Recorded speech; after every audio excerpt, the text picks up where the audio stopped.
Hey, how's it going? This is Jordan Leitner, TK24138 of the Carolina Garrison. I'm the Garrison's public relations officer. Are you sure? Yes. Okay, first question comes from Anthony Conti, or me. When did you first decide that you wanted to join the 501st, and what influenced you to do so? I would say the very first time I saw the 501st was probably in 1999. There was a large toy comic show going on in South Florida, and this was leading up to episode 1. So episode 1 stuff was starting to leak out at that time, and I and a couple friends, they dressed me up as Darth Maul. And I thought, oh man, I did it right. I shaved my head, we made horns, I painted myself up for the best we could find from little images that leaked online and photos that we found in books and stores that were already leaking out. But when I got to the convention, there were all these stormtroopers and biker scouts and Sandys, and not until later on I realized they were part of an organization. They were there, we actually got our photos all taken together, and they were in the newspaper. And I had that paper for years and years, and people were like, oh, I remember when that was there, but I never knew the 501st existed. Not until later on, seeing them at conventions, then later on at Star Wars Celebration, I went to the first one that was in Orlando, and that really, started giving me, the inspiration to do it. I started seeing all the characters, everything the organization had to do with, and I started doing a little bit more research, and, funny, this question came from him, but Anthony was the first one of my close friends that actually jumped at it and took the first steps to become a member. And then once he became a member, he sent me in the right path and gave me guidelines and became a mentor to show me what websites to go to, who were the best dealers to get certain parts of my outfit from. And I started off easy. I started off as a tie reserve just so I could get my foot in the door. Very easy outfit to change over to a full, complete, bucket on tie, or, become a bunch of other characters. So really that was my first, introduction to the 501st and how I got introduced to actually participating. Mark Sinclair asks, what is your role as public relations officer? Is that to decry and denounce rebel propaganda? Well, I wouldn't say denounce their propaganda because we work very closely with the Rebel Legion in the Carolina Garrison. But, it's always fun to put a little jabs there once in a while. But my real thing is I run the Carolina Garrison Instagram, which you could probably find a link right here. Anthony's going to have to put that in.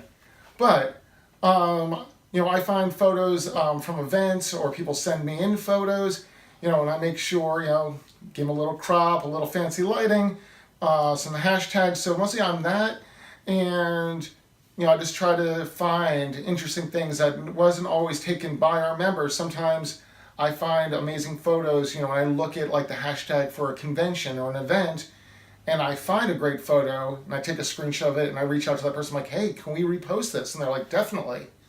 So really it's just about getting the name out of the Carolina Garrison with the Instagram. And, if anyone wants to tag us, hey, that's the best way. I'll reach out to you, see if you want to have it reposted, and I'll do that. Mark Sinclair asks, do you know where TK421 went and why he left his post?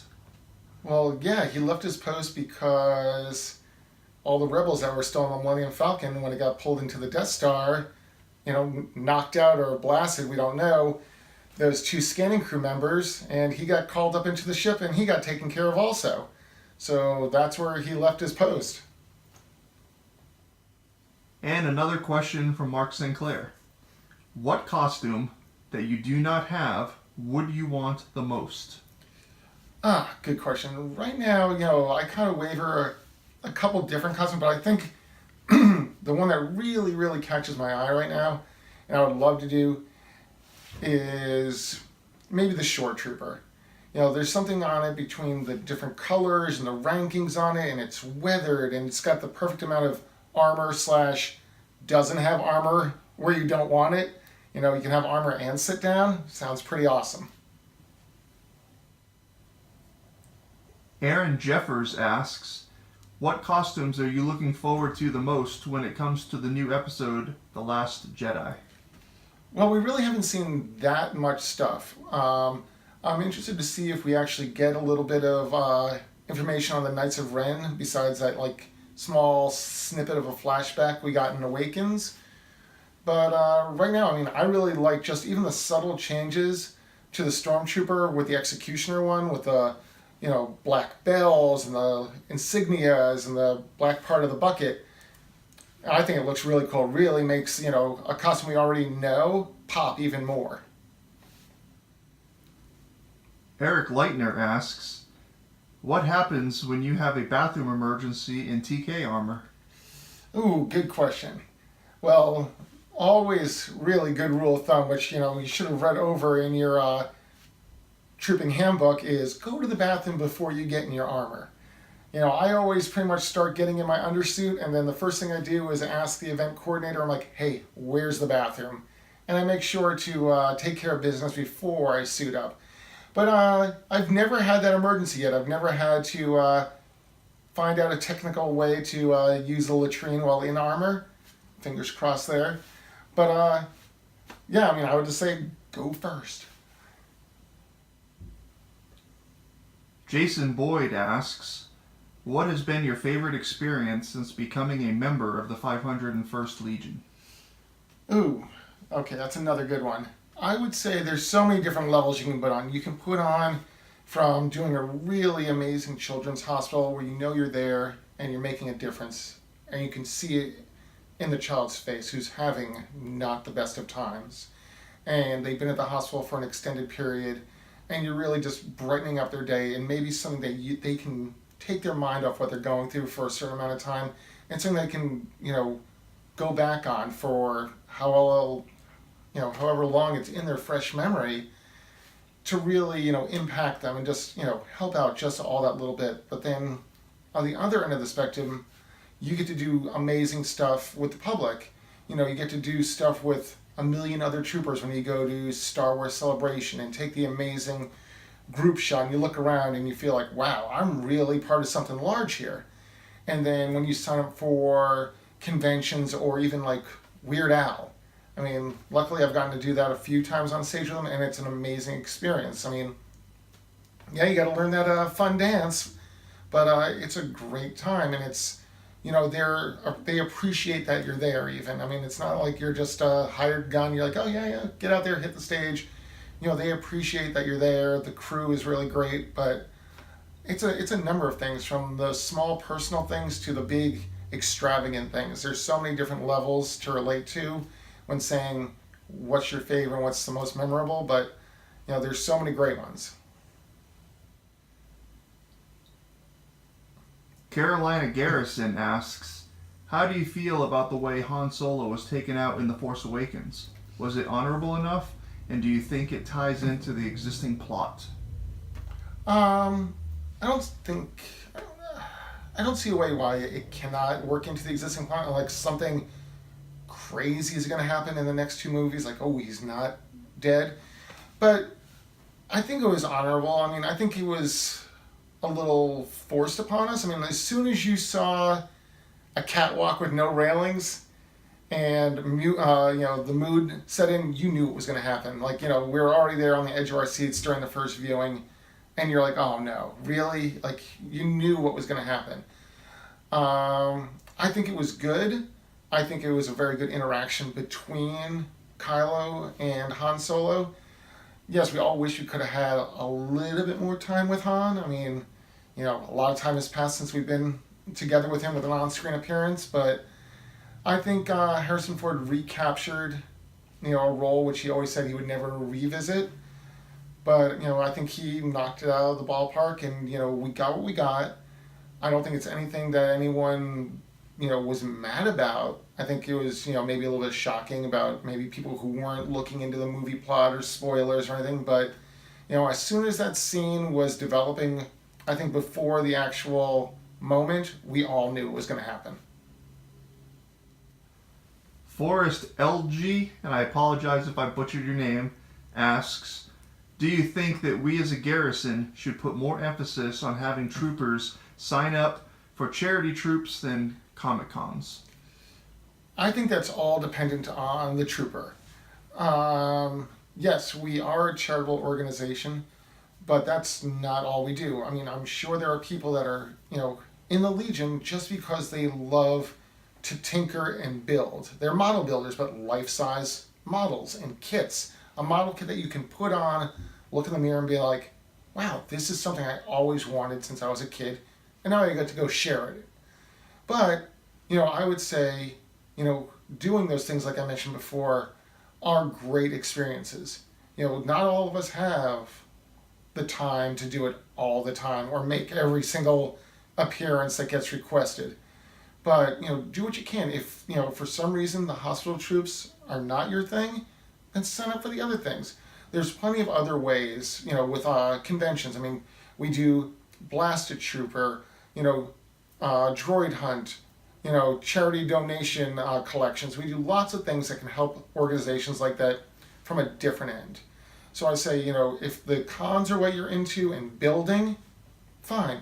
If you have the time to go the extra mile and go and do children's hospitals or make a hospital visit or a family visit for a child in need, even better. I mean, the Garrison is what you want to make it. Aaron Jeffers asks, what is your take on the new viral social media canon being Han Solo activated Kylo's lightsaber to prevent him from completely falling to the dark side? The funny thing is, I saw this. I saw someone's little, internet thing that did a little write-up, and then I went back and I watched the scene, and you really don't see what goes on below this level once Kylo presents Han with the saber and they both have their hands on it. It is a good point that, maybe Han did do that. I mean, we're under the impression that Kylo did it to fulfill, what he needed to do to make his transition to the dark side. I think if it was 100% in stone that Han did it, they would have pulled back a little. We would have seen that. They mostly don't leave. I mean, yes, we've had mysteries in Star Wars before, but I think something like that isn't something that isn't going to get revealed later. I don't think there's going to be a conversation and suddenly Kylo's going to be like, but my dad did it. I don't think that was in the story. I think it works in. There's a lot of other things that work in, once, episodes 1, 2, and 3 came out, Vader made 3PO. That's why he pushes down Boba Fett's blaster in the carbon freezing room and, doesn't allow 3PO, who's strapped to Chewie, to get shot. But it's all those things that probably weren't meant to be, but they just work together. Carolina Garrison asks, any advice to share with someone considering joining the 501st about costume selection or the process of joining? I would say first thing is, decide what costume you're going to do. If you're on the fence about this and that, figure out what works best for you. Sometimes it's building skills, sometimes it's financial at the moment, but I would say find out in stone what you're going to go with and then follow that path.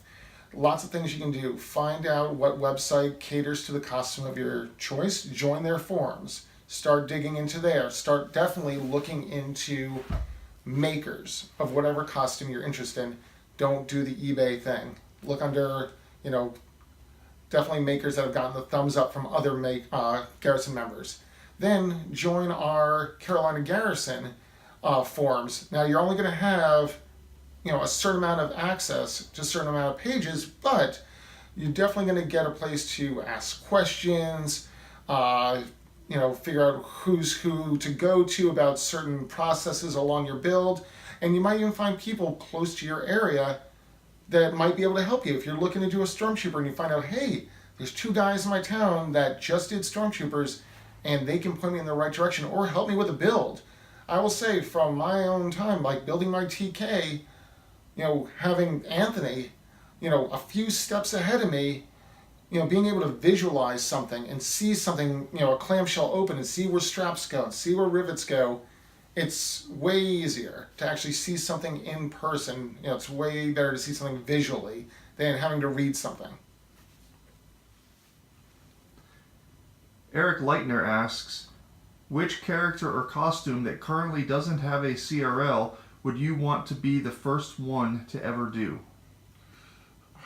Well, the one that I mentioned before, sure, does have a CRL.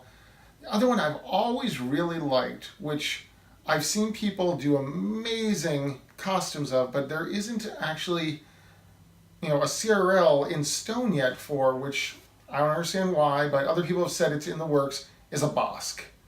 Everything about that character when I was a little kid, seeing that lineup of the bounty hunters, besides Boba Fett, he drew my eye, right away. I mean, yes, you do get great close-ups of them and a little bit of interaction with the bridge crew, but, I would say Bosk.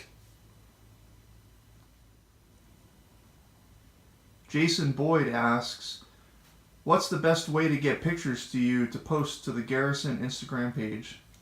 Okay, there's a couple different ways. First, if you have photos at an event, if you hashtag the Carolina Garrison, which you'll find our link in the description down below, just hashtag us, I will see it. Write a little something saying, hey, you can repost this, or I'll get back to you, or I'll just steal it.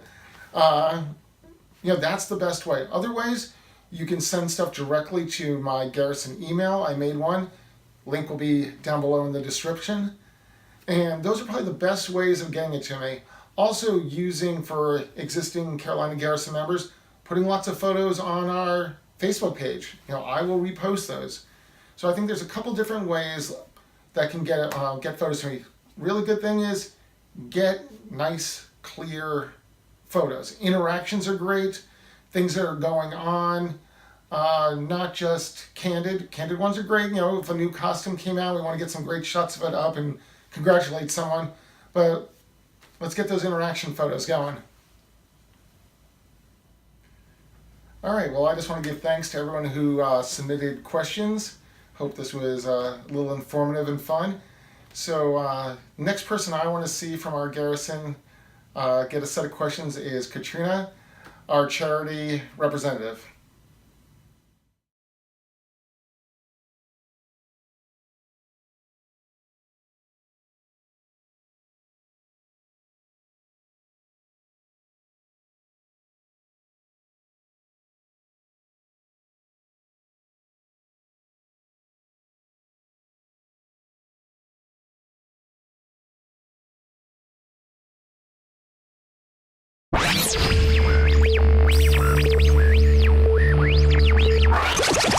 Testing 1, 2, 3.